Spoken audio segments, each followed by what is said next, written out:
Hello, everybody. This is your Right Geek, honorary man king, and leader of the Awkward Cough Squad, here with an urgent message. You guys need to buy the Darkhold Iron Man right now. This is a comic by, amazingly enough, Ryan North and Guillermo Sana on the art. And I just finished reading this comic, and currently I am internally screaming. This issue is, without any doubt, the best Iron Man comic that's been published in years. Forget the next installment of the Cantwell run, which also dropped today. Just buy the Darkhold and buy it in job lots so Marvel gets the freaking message that this is the kind of Iron Man comic that we want. So the premise of this comic, basically, North starts at Tales of Suspense number 39, the very beginning of Tony's origin. But then he takes Tony's dependence on the original metal chest plate to a whole new level. So, this comic is basically a what if. In this case, the what if question is, what if Tony decided that the life support supplied by the metal chest plate, wasn't enough? Sorry, I'm so excited I can't even talk. What if he decided instead to improve his invention to repair the rest of his injuries? Well, at first, things seem to work out. The new armor apparently heals the skin, and he triumphantly reveals the results of his genius to Pepper. So we have here, this is Pepper doing the narration here, but when I wake, it's to my favorite version of Tony, his best self, the one riding the thrill of his own invention, which is, and this is him, you're going to love this, Peps. Ladies and gentlemen, he thought he was dead, but he just got better. Presenting Tony Stark, good as new. And we see the skin that was injured, and Pepper is astonished because there is no scarring. And she says in the narration here, when he's creating, when he's giving the world something new, whether it's ready for it or not, he's absolutely radiant. So what I love about this is that North correctly identifies one of Tony's most admirable qualities, which is the fecundity of his mind. And what I also think that he gets so right is the depiction of Tony's charisma. Too often, I think modern writers have exchanged Tony's traditional charm for straight up arrogance and smarm. But North, on the other hand, he seems to really be familiar with the old comics that established the character. And in fact, throughout this comic, he references Stan Lee's original words in Tales 39. So consequently, he strikes the perfect note. He is charming, but he's not a smarmy bastard, okay? So I love that aspect too. So it seems like, at the beginning of the story, it seems like this new and improved armor that is able to basically heal his body. As he says here, the suit can probe inside me too, repairing organ damage, mending bones. There's DNA replicators, tissue resequencers, the works. I had an epiphany in that cave. I suck at dying, Pepper. I'm much better at figuring out ways to stay alive. That's what the suit does now. The sole purpose is to keep me safe, secure, and above all, alive. So that's the theory behind this new armor. But unfortunately, Tony's alterations to the armor don't work quite as intended. As it turns out, he wasn't quite specific enough when he programmed the armor to keep him safe. So in the same scene, they start trying to remove the armor, and what ends up happening is, the armor basically degloves his skin. Okay, so basically what has happened here is that the armor has decided that Tony's fleshy skin is just not good enough. So it dissolves that skin away so that Tony can depend on the metal skin of the armor instead. So it's keeping Tony safe, but it's doing so in a body horror sort of way, where we're basically gradually getting rid of all of the vulnerable, fragile, fleshy, biological things that make Tony Stark, and we're basically fusing him to a machine. And by the way, this was an amazing page turn. When I turned the page and saw this panel, I was like, "Oh, that's great! That was a great page turn." So how does Tony respond to this development? He says, "Just a few bugs to work out." Wink. Which keyboard smash? Yes, this is Tony to a T.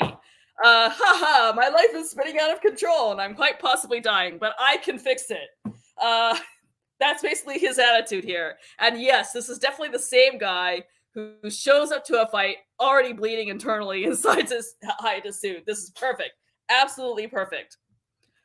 Then we have this little bit in which North points out, also correctly, that Tony is an adorable, massive dork. Here's Pepper in the narration again. We work straight through the day and into the night. Tony and I have never spent this much time together alone before, and he treats me like an equal. We're finishing each other's equations. It's invigorating. At one point, I notice he taps his foot when he's really focused on something. He tells me it's unconscious, and he's always hated it. Says it makes him look like a little kid. I love it. I love him. So, yes, Tony is a giant, massive dork. Ryan North is correct about that. And what's really great about this detail is it's not just a useless detail. He actually brings it back later on when, as the story progresses further, to show that Tony is losing his humanity. In one later scene, there's a mention that Tony is not tapping his foot anymore, right?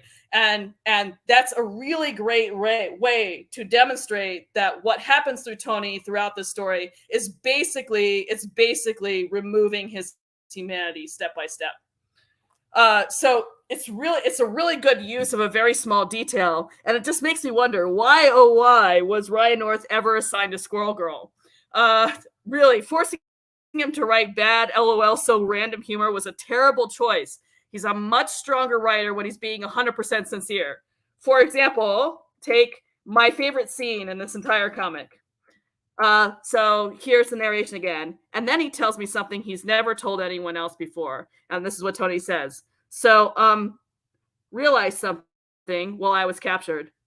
I mean, the suck at dying thing was the quippy version of it. Pepper, well, I don't think I like myself anymore. The truth is, I did think I might die in that cave. Even if the suit worked, it wasn't a sure thing. And all I could think about was my obituary. How it'd say I was an arms manufacturer, a life lived in service of death and profit. I couldn't get past how unfair it was. You know, because I never actually killed anyone. I only made the tools. Nobody blames Gordon Moore when someone writes malicious code on an Intel machine. I kept thinking how I was not the man my obituary was going to say I was. And then I made myself a suit of iron, and I put it on, and I killed every single man and woman who held me hostage. So much for that argument. Tony, it's okay. I can justify it, you know? God help me, I can justify it. But I want to change that obituary, Pepper. I want the world to remember Tony Stark as a hero who helped people, who made the world a better place, who saved the little guy when nobody else would. And this suit, this is how we do it. That's what I want with the time I have. Heroism, helping people. It's my first step to redemption, salvation for Stark, the man, and the company. So when I read this, I literally stopped and cried for a few minutes because the question that kept running through my mind is, where has this Tony been for the past several years? I've seen him in flashes very occasionally, but never like this. Never in a scene that's as profoundly faithful to the man's true motivations as this scene right here. The guilt, the self-hatred, the yearning for redemption, and the genuine desire to make a world a better place. North includes it all in this scene. And it's so beautiful. It's one of the most beautiful things I've ever read in an Iron Man comic, like I said, in years. He also addresses the early mutual crush between Tony and Pepper. So we have this moment of romance here. And I think this is nice. Out of all the love interests Tony's had, I think Pepper falls into the top three with Bethany Cabe and Janet, believe it or not. And that assessment is not just because of the movies. I think there's backing in the comics as well. But anyway, this was nice. But like I said, this piece doesn't last. because this is an Iron Man comic, we soon discover that the armor is taking over more and more of Tony's body, including his mind. We have here the suit, Tony. Why the hell did you put it back on? I'm wearing the suit? So like the suit is starting to take control of him. And he's not even aware when he puts it back on. And he says, I remember my hand had stopped hurting, but then my legs and my head started to hurt instead. I know I did it, but I didn't even notice myself putting the suit back on. It was like scratching my nose. Isn't that strange? Tony, inside the suit, your skin, it's just gone, Tony. Everywhere. It's dissolved. So the suit is taking over all of his body, replacing all of his body with machine, essentially. And it is controlling his mind as well. And we can't remove the armor right now, Tony, not as things stand. It'll kill you. Obviously, I'm concerned, but Pepper, why would I ever want to remove the suit? Wide eyes, right? Tony, Pepper, I'm kidding. It may have taken my skin, but I've still got my trademark humor. But honestly, since the suit's all that's keeping me alive right now, I think I'm going to stay inside it if it's all the same to you. It's still me in here, and we can still fix this, I promise. But given the circumstances, it might be better if I ate something more regenerative, Peps. So, and this right here is a misdirection. He's basically making them go get something for him so that he can lock himself up into his lab. Because the armor is controlling his mind. He's basically decided at this point that the armor is better than mere fragile biology. So he locks himself up in his lab to pursue further symbiosis with his machine. And basically the machine takes over everything. So we have here, I tell him there are wires from the suit deep inside his brain. I tell him his skull is gone and he'll never be able to leave the suit again. And I tell him most of what I see is just undifferentiated meat. He's so calm about it. He doesn't flinch. He doesn't scream. He just raises his head and says, Pepper, that sounds fine to me. An Iron Skull is better, isn't it? Safer, stronger. It's not worse. As he walks away, this horrible facsimile of a man. This is really, really good stuff. I swear to you, you guys need to buy this comic. Because then it escalates even further, because Tony decides that all of humanity would be better off if they were sustained by machinery instead of flesh. So he launches a plan to envelop everyone, including Pepper eventually, with his terrifying new creation. As he says, human bodies, they're flawed designs from top to bottom, aren't they? Bones that break, organs that fail, every cell division a chance for cancer, nothing but weak points. And we live with it because it's all we know. But I can do better. Nobody has to suffer. I can protect everyone. So Tony's actually insane at this point. His armor has basically driven him insane, but still, it's still him. Nobody has to suffer. I can protect everyone. Yes, this is absolutely the reason why Tony is Iron Man and why he's sometimes skated the edge of morality in that role. He's not in it to aggrandize himself. That is a false belief that people like Christopher Cantwell have. Instead, Tony Stark is Iron Man because even when he's out of his mind making terrible judgment calls, he's motivated at all times by compassion and a desperate ambition to do good. So Ryan North gets it so right. Read this comic right this second, especially if you've been missing the real Iron Man. And, speaking for myself, I'm now thinking of actively campaigning for Ryan North to take over the Iron Man ongoing, because he just has an infinitely better grasp of Tony Stark than does Chris Cantwell. And his theme here is pretty tight as well. One that feels remarkably relevant in an age in which the avoidance of suffering and death seems to be destroying everything that makes life worth living. We see this whole comic is basically an illustration of why safety is not always best. And it's so good.